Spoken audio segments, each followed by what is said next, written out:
All right, guys. There was talk that maybe, just maybe, Patrick Mahomes is the new GOAT, the greatest of all time. He's going to pass up Tom Brady. Two-part question. If he does what I'm about to say, will this make him better than Brady? And that's, can the Chiefs win 3 in a row? Never been done in NFL Super Bowl history. You've had teams that have come close. Going back to 60, you had the Packers, Dolphins, Steelers, 49ers, Cowboys, Broncos, Patriots. None have gotten that last title to go 3 in a row. First question, can the Chiefs go 3 in a row? Can, yes. Odds against them, no. The AFC's loaded. You're going to have a team in Detroit charging in the NFC. Odds are no, they won't three-peat. Can they? Yes. I don't think they will, and I think it depends on, I know what he said at the parade, but it depends on Chris Jones. It really depends on if they get that deal done early or if it still goes into training camp. If the Chiefs happen to win 3 in a row, is Patrick Mahomes now better than Tom Brady? He's already better than Brady. He's not more accomplished than Brady. Because he has now done something that Brady could not do. No quarterback in NFL history was able to do if Mahomes wins 3 in a row. There will be people that say Mahomes has to win 7. And if he wins a three-peat, he would still be at 4. I think just pound for pound, throw for throw, he's the best quarterback I've ever seen. Three-peat or not. Look, I bleed blue, okay? So there's no way that someone's... No, I don't think he's better than Brady now. I don't think he'll ever be better than Brady. Wow. I don't. Ever? What if he wins 10 Super Bowls? Okay, well, I don't think he'll get What if he wins 50 Super Bowls? He doesn't David? get to 7, so... You don't think he'll get to 7? No, that's a lot. No, I don't think so. If he's 6 years in, he's got 3. Yeah, there's going to be a lull, though. There's going to be a period of his career where he doesn't get to the Super Bowl. You promise? Asking for a lot of people who are sick of him. You promise? Sticking with the Kansas City Chiefs. Should Steve, the defensive coordinator, should Steve Spagnuolo just stay as a coordinator and give up ever being a head coach? He is the only 4-time coordinator to be on a Super Bowl winning team. Should he just change his Indeed.com page and just say, I am a DC and that's it? Yeah, I mean, you would have thought he would have had another shot to be a head coach at some point. Hasn't happened. I think he's very comfortable. In a lot of ways, kind of like Ben Johnson in Detroit. You got a good thing going. You're in complete control. You're winning a lot. And unlike Ben Johnson, he's longer in the tooth. Yeah, I think he stays as a DC.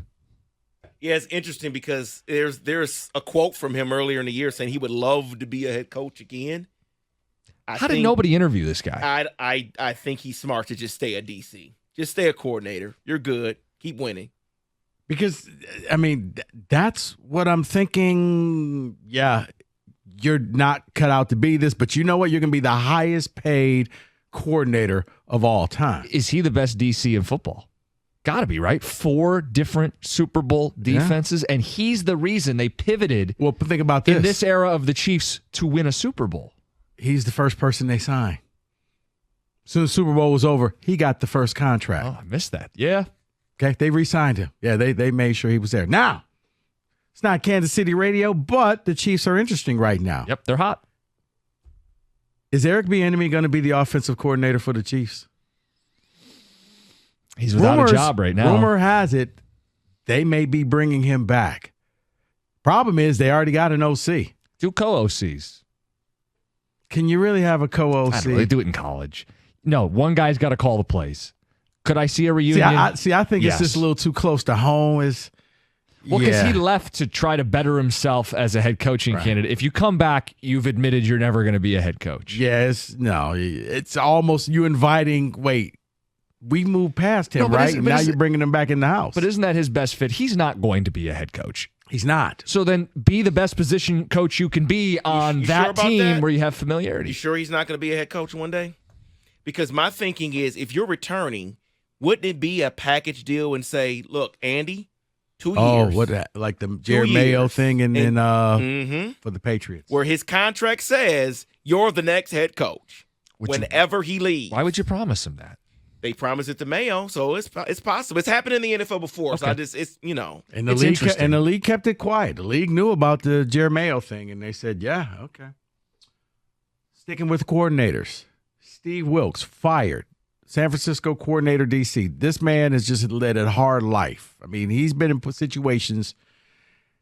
He had the third best scoring defense last year, but you lose the game. You were holding Mahomes to 19 points in the in the regular game. You lose in overtime. The Niners fire him. Reason being, for me, I don't think he ever really made that his defense. But that's not the question. The question is, who do they replace him with? Because there's some interesting names out there. One, Bill Belichick. Pete Carroll, Mike Vrabel. Some experienced head coaches. And Ron Rivera. Okay. If you're the Niners. Some heavy hitters. Do you go with one of the former coaches who just got fired and bring them in knowing it's probably going to be one of those one-and-done type of situations because they just want to be around football? Or do you go younger? The answer is probably you'd take any of them. I don't know that any of them want to take a year as a coordinator rather than just wait and be a head coach. Well, I think idealistically, they're looking at Belichick, but Belichick doesn't fit their system. But he's Bill Belichick, so he's available. It's like, how do you not pick up the phone and call? But from what I'm hearing, Bosa, Vrabel have a relationship that may be something that wouldn't be that far-fetched. Also, Pete Carroll from that area wants to be in football. He's got nothing to do right now. Two names. David, do any of those names make sense to you?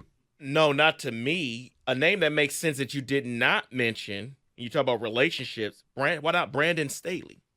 He's also on that list. Ran as well. a similar defense. He knows Bosa because he coached his brother. And he doesn't have the head coaching prospects after flaming out, so this is a rehabilitation spot more appealing for him.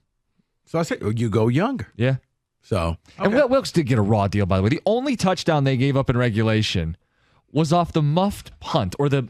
It wasn't just that. It was the fact that you gave up a ton of yards. Your 3 playoff games, you gave up a ton of yards against the Packers, a ton of yards against the Lions, and then you couldn't shut down Mahomes. And I know that's asking a lot with no Greenlaw, but that means that you didn't develop a backup. So, yes, I feel sorry for the man. I wouldn't want to sit next to him on a plane during a thunderstorm, okay? He's just an unlucky guy. Yeah. Didn't he only get 1 year when he was the coach of the Cardinals? I think so. I think he got it 1 year. Interim, yeah. And then the same thing happened with the Panthers. Yeah. He took over in the middle of the year. They started winning. Okay, we're still going to fire you. They were fighting for the playoffs and said, no, thank you. Still going to fire you. All right. Real quick. Did the Seahawks make the right choice? Because today they decided, guys, we're going to go ahead and pay Geno Smith that $12.7 million. We're keeping him. We're going to guarantee that money for next year. They're out the quarterback market, or are they? But did the Seahawks make a mistake in keeping Geno Smith?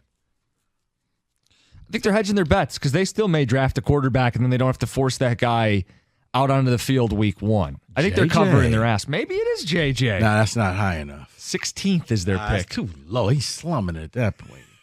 Turn it down. Finally, this. On March 17th, Denver has to decide, what do you do with Russell Wilson? Dumpster. I think he's going to be owed $38 million. Expensive dumpster. Do you re-sign him? Do you trade him? Or do you just really get him to consider being done? Did I miss something? I thought they were all but guaranteed to cut him. Wasn't that the plan, that they're just going to release him? I don't know that there's a market. That's a lot of dead cap space. You bite the bullet. Like, if I'm going to pay the money, why not just keep him on the team and make him a backup? Yeah, but if I'm Russ, let him rot. Give me my money, cut me, whatever. I get what I get. Let him rot. No, don't trade me and you save. No, none of that. So you're saying just you walk away? Yeah. If you're him, you walk away. Yeah, go somewhere else. San Francisco. Pittsburgh needs a quarterback. Hey, David. He's thank you. No, thank you. Dangerous. He's unlimited. Mr. Unlimited. Yeah, you can miss that exit in Pittsburgh. I mean, and they got Subways in Pittsburgh, right? Yes, He can sell sandwiches and eat Prefer. them weirdly. That's your NFL Blitz 97.1.